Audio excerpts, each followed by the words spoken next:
avec un zippo, le shit brûle. On est là pour de bon, pas comme Cisco. 2008, on est back. Bienvenue à l'émission Connexion Urbaine. Mon nom c'est Sam Némé et c'est ici qu'on va vous en faire découvrir davantage sur la culture urbaine. Et moi, c'est Camille Gascon. Aujourd'hui, Sam, on a la chance d'être à la Saint-André-Mathieu à Laval pour découvrir Corias et l'Assemblée. Sur ce, on vous souhaite une excellente émission.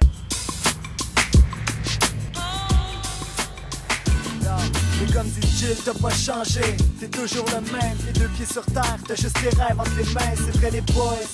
Du côté, quand je regarde le milieu, on regarde comme d'autres stations aux États-Unis, MTV, Much Music à travers le Canada, le hip-hop, c'est fort, c'est ce qui amène des grosses cotes d'écoute.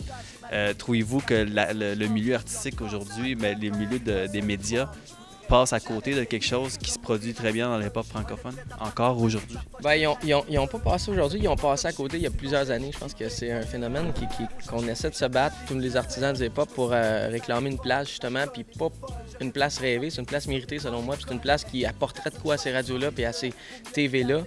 Mais le Québec, c'est très, très particulier. On est un petit monde. Puis on est comme en situation, on est en danger au Québec, la langue francophone. Et tous ceux qui ont quelque chose, ils ont peur de le perdre. Fait que ceux qui ont accompli quelque chose, ils veulent pas donner la place à des petits jeunes. J'ai pas de peine, ça veut pas dire que j'ai pas souffert. Celle-là c'était pour les Truman 6 pieds sous terre. Tu sais c'est quoi l'enfer? Quand jeune t'as pas eu de mère, on te laisse faire, mais tu vis loin des autres comme un ulcère.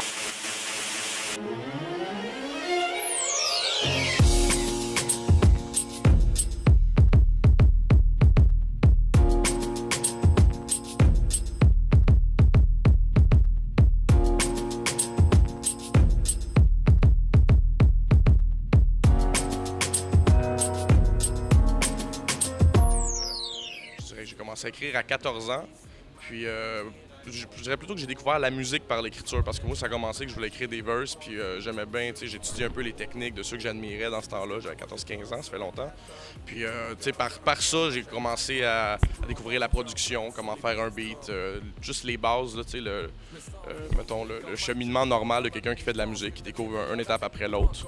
Puis c'est comme ça que j'en suis venu. Moi, j'ai juste pris le monde qui m'impressionnait beaucoup. J'ai essayé de savoir un peu qu'est-ce qu'il faisait, que je les trouvais bons, puis j'ai adapté ça avec mon style à moi. Puis je dirais que le hip-hop, ce qui m'intéresse beaucoup là-dedans, c'est que tu peux dire peu de choses en peu de temps. Mettons, juste en 50 secondes, tu peux dire tellement plus d'affaires que dans une chanson normale qui est un petit peu plus saccadée. C'est vraiment, tu sais, tu n'arrêtes pas, tu déballes tout ce que tu veux dire en peu de temps, puis c'est le fun à faire. C'est là que je rentre, une autre ligne d'écrite, puis je passe à l'idée suivante. La passion vit dans mon ventre, mais c'est les billets qui manquent. On kiffe de la musique à chaque jour, l'envie est immense. Je veux faire des ravages dans mon travail, y'a de la finesse que je mets sur ma page. C'est toute ma rage, puis ma tristesse.